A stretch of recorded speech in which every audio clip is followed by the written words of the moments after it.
자, 여러분 반갑습니다. 지난 시간에 이어서 기술 수업 두 번째 수업을 시작하도록 하겠습니다. 우리는 지난 시간에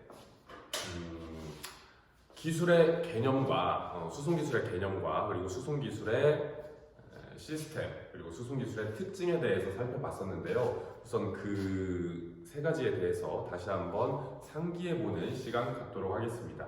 수송 기술의 개념 무엇이었습니까?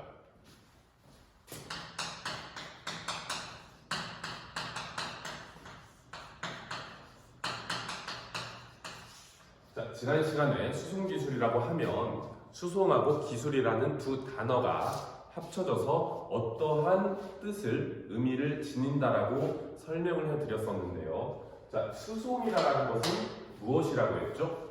그렇죠. 수송 대상들을 여기에 나오는 용어가 두 가지가 있습니다. 수송 대상과 수송 수단이라는 것입니다. 수송 대상은 뭐가 된다라고 했죠? 인간, 동물, 또 사물, 물체, 그러니까 그 사물, 물체 마찬가지죠. 식물 이런 것들이 수송 대상이 된다라고 했었습니다. 그래서 이러한 수송 대상을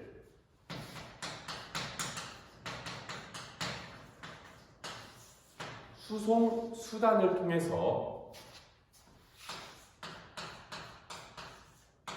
A라는 장소에서 B라는 장소로 이동시키는 수단이나 방법이 바로 수송이라고 했죠.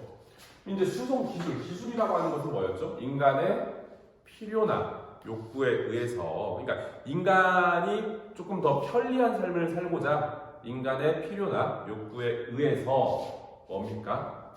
자원의 형태를 변화시키는 수단이나 방법이라고 했었습니다. 그래서 이 수송 기술을 다시 한번 얘기를 해드리면 수송 대상, 그러니까 인간이 편리하고자 수송 대상을 수송 수단을 통해서 자동차, 배, 비행기, 기차 등을 통해서 A라는 장소에서 B라는 장소로 이동시키는 수단이나 방법이 바로 수송 기술의 개념이 되겠습니다. 좋아요. 그 다음에 수송 기술의 특징은 몇 가지가 있었냐? 네 가지가 있었습니다. 자, 쓰지 않겠습니다. 첫 번째 특징 무엇이었습니까? 첫 번째 특징은 다양한 많은 인력과 그리고 넓은 공간이 필요하다라는 첫 번째 특징이 있었고요. 자, 두 번째 특징은 뭐가 있었죠? 두 번째 특징은 그 수송 수단들이 이용하는 이동길이 고유한 이동길이 존재한다라고 했습니다.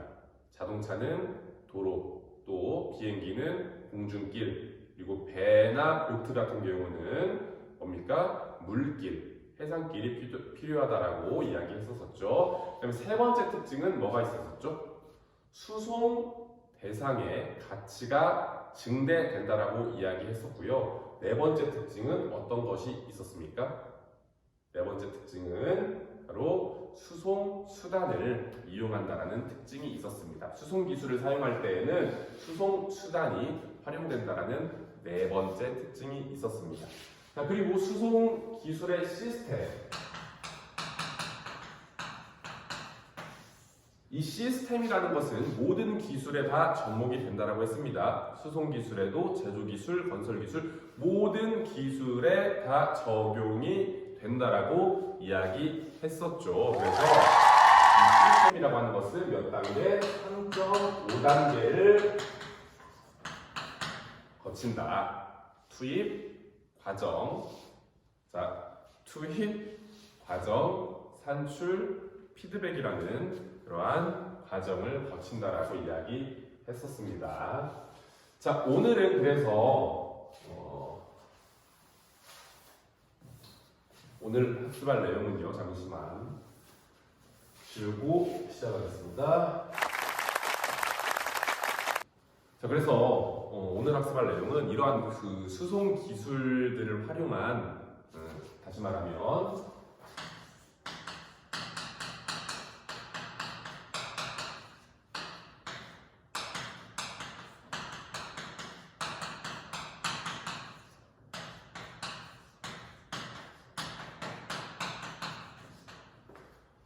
육상 수송 기술과 그리고 또 뭐 해상이라고 적었는데 물 위에서 가는 거니까 수상 수송 기술 그리고 또 공중 수송 기술 이 세 가지에 대해서 조금 더 자세히 살펴보도록 할 텐데요. 오늘은 이 육상 수송 기술에 대해서 살펴보면 아마 우리가 학습할 시간이 빡빡하게 채워질 것 같습니다.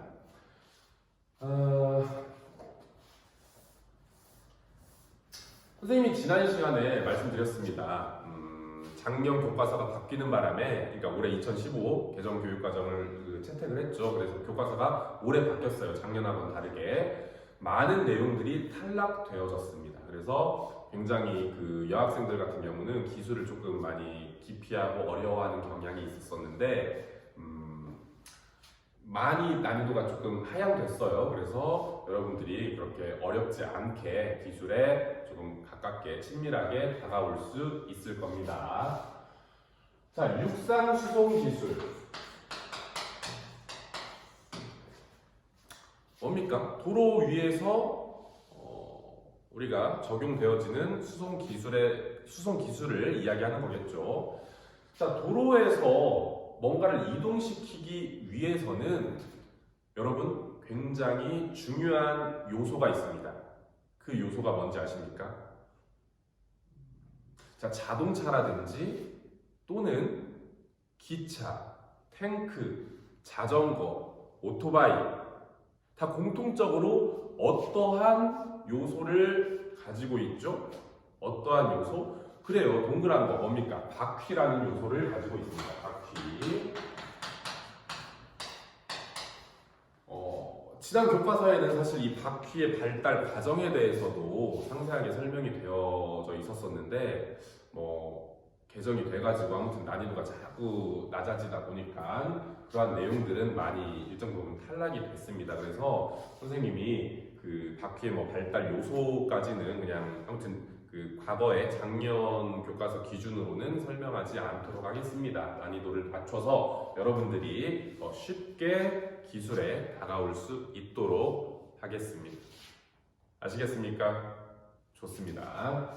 자, 이 바퀴는 맨 처음에는 통나무를 가지고 잘라서 그 가운데에 구멍을 내서 거기에 이제 나무 통을 연결해가지고 아마 그 바퀴로서의 역할을 다하게끔 만들었을 것입니다. 그리고 나서 바퀴가 말씀드렸다시피 이러한 그냥 통나무를 원형의 형태로 잘라서 가운데에 구멍을 내서 사용을 하다 보니 단점이 뭐가 있습니까? 굉장히 무겁죠. 굉장히 무겁기 때문에 여러분들이 잘 아시는 현재와 같은 부채살 모양의 바퀴가 탄생하게 되는 것이죠. 어떻게? 이 사이를 뚫어가지고 다 비워버리잖아요. 무슨 말인지 아시죠? 응? 자전거 바퀴 생각하시면 됩니다. 그래서 어떤 재료의 발달, 그러니까 이제 그 강이라고 하는 거, 철이라고 하는 그 재료가 개발되면서 우리는 이 가운데를 빵꾸를 내고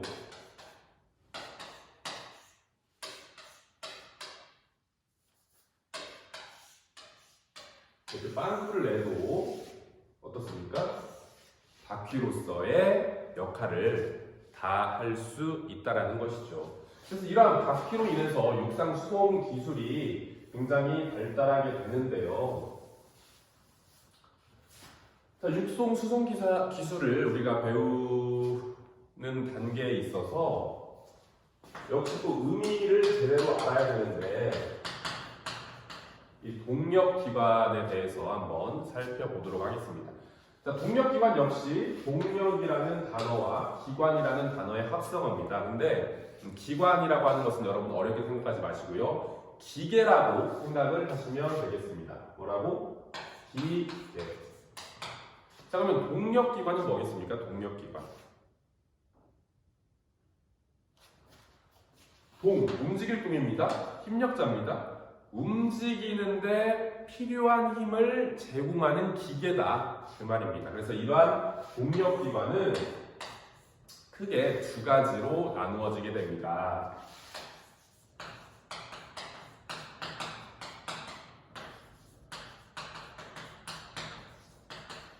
외연기관이라는 동력기관과 내연기관이라는 동력기관으로 나누어지게 되는데요. 이 외, 내, 또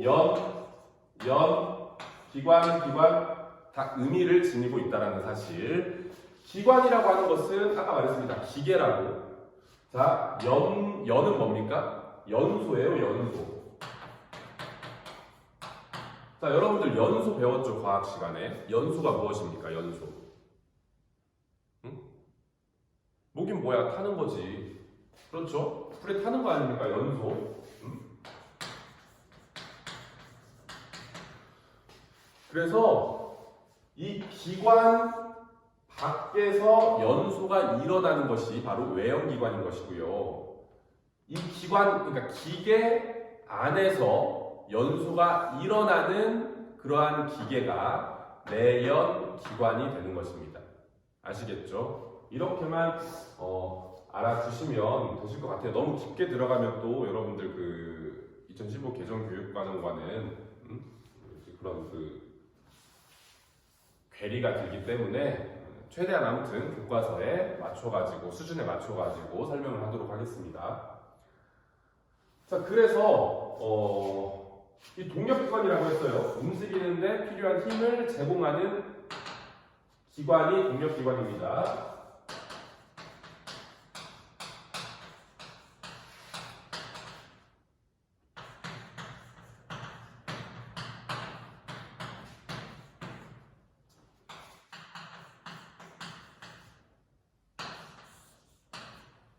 이것이 동력기관이라고 했습니다.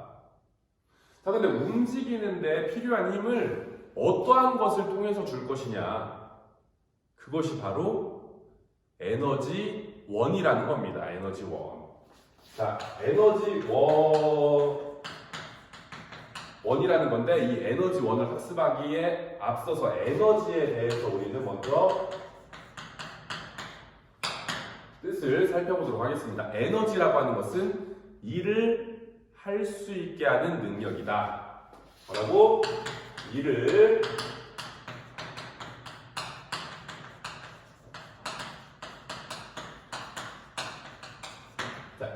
할 수 있게 하는 능력을 에너지라고 하고요. 이 에너지원이라고 하는 것은 쉽게 얘기하면 에너지 밥입니다. 에너지 밥.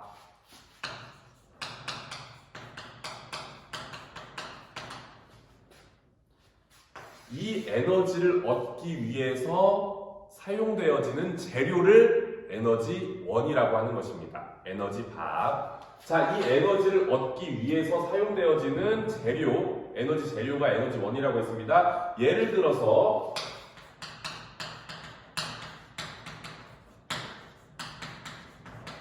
자, 풍력 에너지가 있다고 해봅시다. 풍력 에너지. 풍력 에너지의 에너지원은 뭐가 되겠습니까? 얘는 지금 에너지야. 얘는 에너지. 얘는 에너지고 이 풍력 에너지를 얻기 위해서 사용되어지는 재료. 바람이죠.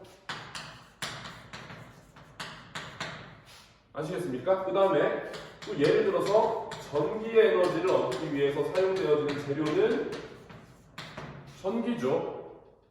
맞죠? 또 수력 에너지를 얻기 위해서 사용되어지는 재료는 물이겠습니다. 물. 그래서 얘네들은 우리가 에너지라고 얘기를 하는 것이고요. 얘네들은 에너지 원이라고 얘기를 할 수가 있습니다. 이해되시죠? 선생님이 지난 시간에 빨간색이랑 노란색, 파란색 분필을 사용해 보니까 전혀 안 되더라. 저기 색깔 표시가 나타나지 않더라고요. 그래서 그냥 이 시간부터는 그냥 흰색 분필로 계속해서 사용하는 것으로 하겠습니다. 아시겠죠? 자, 우리는 육상 수송 기술을 학습하고 있고요. 그러면서 동력기관에 대해서 지금 학습을 했고, 뭐라고 했습니까? 움직이는데 필요한 힘을 제공해준다. 이 동력이라고 하는 것은. 그래서 움직이는데 필요한 힘을 제공하는 기계를 동력기관이라고 했고, 얘는 연소가 밖에서 일어나느냐, 기계 밖에서, 기관 밖에서, 또는 기관 안에서 일어나느냐에 따라서 외연과 내연으로 나눈다라고 했습니다. 자, 큰 틀, 이거 잘 알고 계셔야 됩니다, 개념. 아시겠죠? 자, 여기 반절은 지우도록 하겠습니다.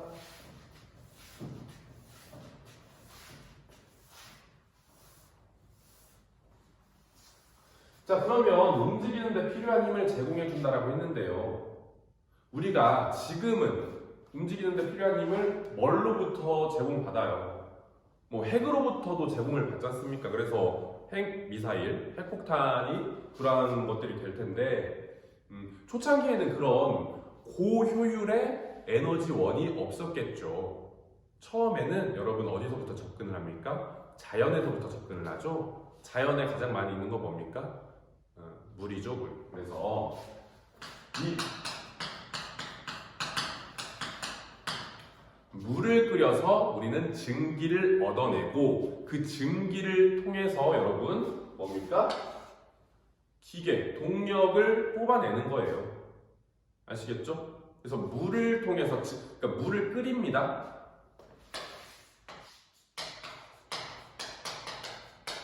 연소라고 했습니다. 물을 연소시키면 뭐가 발생되죠? 증기가 발생되죠. 그 증기를 통해서 기관을 움직여주는 겁니다.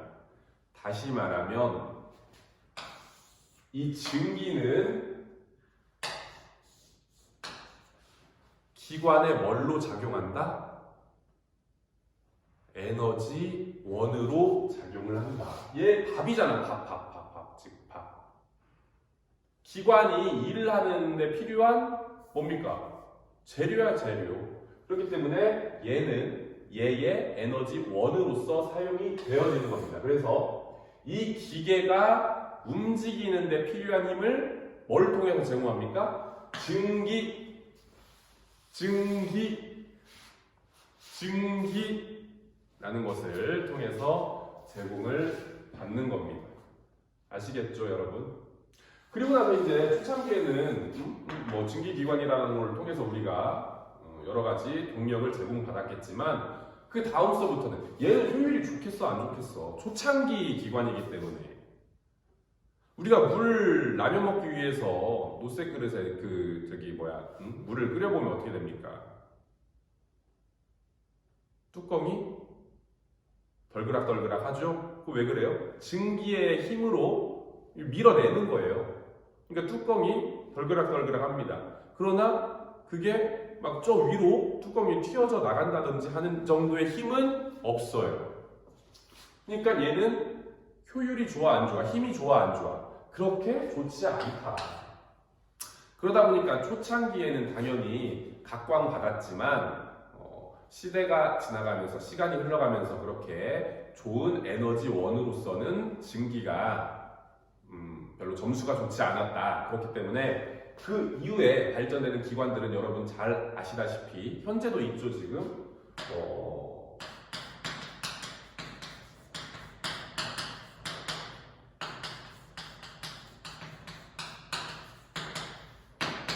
가솔린 기관이라든지 디젤 기관이라든지 이러한 것들이 있습니다. 다시 말합니다. 이 가솔린은 이 기관에 뭘로 작용을 하는 겁니까? 에너지원. 자, 이 디젤은요, 기관에 뭘로 작용을 하는 거라고요? 에너지원. 아시겠죠? 효율이 좋아요. 효율이 좋습니다. 그렇기 때문에 얻어내어진, 그러니까 얘네들을 통해서 얻을 수 있는 힘의 크기도, 힘의 세기도 커지겠죠? 세지겠죠? 강해지겠죠? 무슨 말인지 아시겠죠? 그래서 그러니까 여러분들 요즘에 가성비라고 하잖아. 가성비가 증기에 비해서 좋다, 안 좋다? 좋다라는 것을 여러분들이 아실 수 있습니다. 그리고 이제 더 나아가서 여러분들은 이제 요즘은 뭐 자동차를 움직이는 데 있어서 전기 기관까지도 보실 수가 있는 거죠.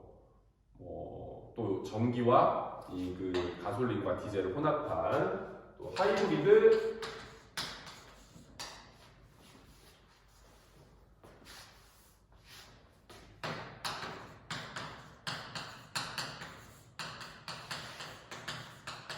기관도 여러분들이 살펴볼 수 있는 거고요.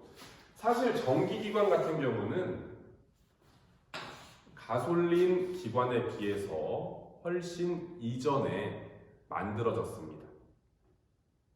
아시겠습니까? 참, 얘 지금 기관, 기계 같은 말이라고 했어요. 얘 또 같은 말로 영어로요. 엔진이라는 말과 같은 말입니다. 그러니까 얘를 뭐 증기 엔진, 가솔린 엔진, 디젤 엔진, 전기 엔진, 하이브리드 엔진 같은 말이라고 보시면 되겠습니다. 그래서 이 전기 엔진은 사실 가솔린 엔진이나 디젤 엔진에 비해서 먼저 만들어졌는데 그때 당시 효율이 좋았겠어, 안 좋았겠어? 우리 기술력이 좋아요, 안 좋아요? 그렇게 좋지 못하잖아. 좋지 못하기 때문에 먼저 만들어진 건 맞으나 널리 상용화가 되지는 못했다. 그래서 우리는 맨 처음에 가솔린 기관이 먼저 만들어진 걸로 우리가 알기 쉬운데 그것은 아니다. 사실 얘가 먼저 만들어졌다는 그러한 것은 여러분들이 알고 계시면 좋을 것 같습니다. 자, 아무튼 이것이 육상 수송 기술의 어떤 발전의 흐름입니다. 그래서 책을 보시면 이제 얼굴을 좀 보여드려야 되겠죠. 괜찮습니까? 좋아요. 자, 육상 수송 기술의 발달. 내가 저거를 왜 꼈냐면 얘네들 집중하라고 낀 거야. 앞에서 진짜 별 쇼를 다 해야 얘네들이 집중을 할 거 아니냐. 지금 거의 뭐 그 인터넷 강사가 된 기분입니다. 뭐 굉장히 유명하신 분들 많이 있어요. 이거 이름을 언급해도 되나 어쩌려나 모르겠는데 아무튼 뭐 굉장히 유명하신 분들이 많이 있습니다. 말하기가 좀 그렇네요. 이게 또 아무튼 공적인 그런 그 공공의 서비스다 보니까 공교육에 종사하는 사람으로서 이게 좀 말하기가 아무튼 그런데 그분들 굉장히 그 수업에서만큼은 정말 탁월한 능력을 재능을 가지신 분들이시죠. 인터넷 강사들, 뭐 학원 선생님들. 여러분들 좀 집중시키기 위해서 흥미를 유발하고자 선생님이 참 진짜 갖은 노력을 다하고 있습니다. 이 나이 먹고. 그러니까 여러분들도 어떻게 해야 되겠어? 집중을 해주셔야 된다. 뭐라고? 집중. 오케이? 좋아요. 자, 그래서 책 보시면 여기 책 지금 페이지 131페이지 펴보시면 나올 겁니다. 한번 읽어보도록 할게요. 자, 초기 수송 수단은 빠른 속도에 중점을 두고 연구가 이루어져 왔으나 최근에는 더욱 다양한 기능으로 안전하며 환경 오염을 줄일 수 있는 수송 수단을 개발하고 있다. 안전하면서 환경 오염을 줄일 수 있는 그러한 수송 수단을 개발하고. 자, 이 환경이라고 하는 것은요, 우리가 이제 그 뗄래야 뗄 수가 없습니다. 예전에는 어떻게 더 좋게 만들까, 또 더 예쁘게 만들까, 이런 거에만 신경을 썼다라고 하면 지금 그런 것은 너무 잘 만든다란 말이지. 더 좋게 만들고, 더 예쁘게 만들고, 더 튼튼하게 만드는 건 다 잘해, 다 잘해. 근데 요즘에는 그 포커스를 어디에 맞춰야 되냐, 이것을 만들면서도 더 환경을 덜 오염시키는 그러한 제조 기술을 활용해야 된다는 겁니다. 수송 기술을 얘기하고 있는데 제조 기술이 왜 나오냐? 결국에 자동차를 만드는 것은, 자동차는 수송 기술이지만 자동차를 만드는 것은 뭡니까? 제조 기술이기 때문에 이야기를 한 것입니다. 그래서 육상 수송 기술의 발달에 대해서 보시면 육상 수송 기술 발달에 큰 영향을 준 것은 바퀴이다. 말씀드렸죠. 앞서서. 자, 바퀴를 이용한 수레, 마차의 발달로 인류는 효율적으로 작업하거나 이동할 수 있었습니다. 이것이 다 바퀴의 덕분이다. 자, 이후 증기기관을 동력원으로 하는 증기자동차와 증기기관차가 발명되었다. 효율이 낮은 증기기관. 선생님 아까 뭐라고 했죠? 지워버렸네. 여기 있구나. 효율이 낮다라고 했습니다. 효율이 낮아요. 그러니까 세지 못해. 강하지 못해. 가성비가 안 좋아. 그래서 효율이 낮은 증기기관의 문제점을 개선한 가솔린 기관과 디젤 기관은 가솔린 자동차, 디젤 자동차, 그리고 디젤 전동차는 기차 생각하시면 됩니다. 디젤 기차를 탄생시켰다.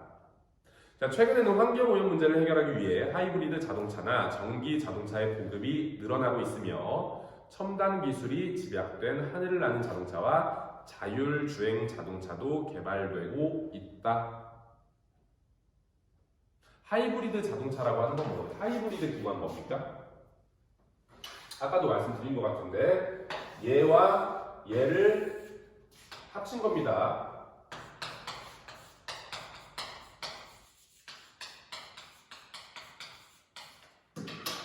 아시겠죠? 하이브리드 기관이라고 하는 것은 두 개를 합친 거예요. 지금은 아까도 얘기했지만 전기 기관이 제일 먼저 나왔지만 효율이 좋지 못해가지고 최근에 기술력을 우리가 탄탄하게 갖고 나서 이 전기 기관을 우리가 만들 수 있었었는데 제대로 된 전기 기관을 만들 수가 있었었는데 그 전에는 가솔린 기관하고 디젤 기관이 줄을 이뤘잖아. 그러니까 얘는 효율이 안 좋은 상태였단 말이야. 과거에 비해서. 지금은 좋아요. 지금은 좋습니다. 효율. 전기 기관 이미 그 정도의 기술력을 우리가 개발을 했으니까. 근데 초창기에는 효율이 안 좋아. 그럼 뭐야? 효율이 안 좋다라는 것은 약해, 강해. 약해. 우리가 예를 들어 자동차를 예를 들어 엔진을 훅 밟으면은 가솔린 기관은 훅 하고 나가는데 전기 기관은 후후후후후후 이러고 나간단 말이지. 이해되시죠? 이해되지? 그래서 이 하이브리드 기관은 뭐냐면 에너지 효율을 아끼긴 아껴야 돼. 응? 가솔린에 비해서 전기가 싸기 때문에 얘를 에너지원으로 사용하면 우리가 분명히 자동차의 휘발유 값을, 기름값을 줄일 수가 있다는 거지. 그래서 초창기에 얘가 효율이 낮았기 때문에 얘랑 얘를 섞는 거야. 그래서 출발할 때에는 가솔린 엔진을 사용합니다. 밟으면 가솔린은 훅 하고 나가잖아요. 그러니까 출발할 때는 훅 하고 나가. 이미 탄력이 붙었으니까, 속도가 나서 탄력이 붙었기 때문에 그때는 조금 효율이 낮은 전기 기관을 사용해도 되겠죠? 이미 속도가 붙었으니까 그때는 뒤에서 힘을 조금씩만 후후후후 가해줘도 되잖아. 맞잖아요. 그래서 얘와 얘를 초창기에는 섞어서 하이브리드 기관이라고 해서 얘를 이제 얘가 개발이 됐었는데 지금은 뭐 전기 기관만으로도 이렇게 처음 엑셀을 밟아서 출발할 때 테슬라 같은 경우는 제로백 3. 몇 대, 또 뭐 4점 몇 대 이 정도가 나오는 걸로 알고 있거든요. 그러니까 굉장한 기술을 보유하고 있다라는 것이죠. 이 전기 기관도 이미 발달할 만큼 발달이 된 것입니다. 자, 131페이지 보시면 그림 한번 봐보도록 하겠습니다. 증기 자동차. 맨 처음에 이제 이런 그 증기 기관을 이용한 차가 증기 자동차가 되겠죠. 그리고 가솔린 기관을 이용한 차가 가솔린 자동차가 되겠고요. 그 그림 싹 한번 봐보시면 될 것 같아요. 그리고 나서 우리는 그 연료라는 것과 그리고 환경 오염을 조금 덜 오염시키는 것에 우리가 포커스를 맞춰야 되기 때문에 하이브리드 자동차나 전기 자동차를 생각할 수밖에 없다라는 것이죠. 그래서 발달 순서 보시면 여기에서 얘로 가고 얘에서 일로 오는 거예요. 지금 이게 지금 그냥 원형 속에서 같은 중요성을 나타내고 있는 것이 아니고 얘부터 1, 2, 3, 4 순서를 띄고 있는 것입니다. 그래서 자율주행 자동차와 하늘을 나는 자동차까지도 우리가 발달이 되어져 왔다. 자, 그 다음 131페이지 수송 기술의 발달은 다음 시간에 하도록 하겠습니다. 자, 오늘의 수업을 마치도록 하겠습니다.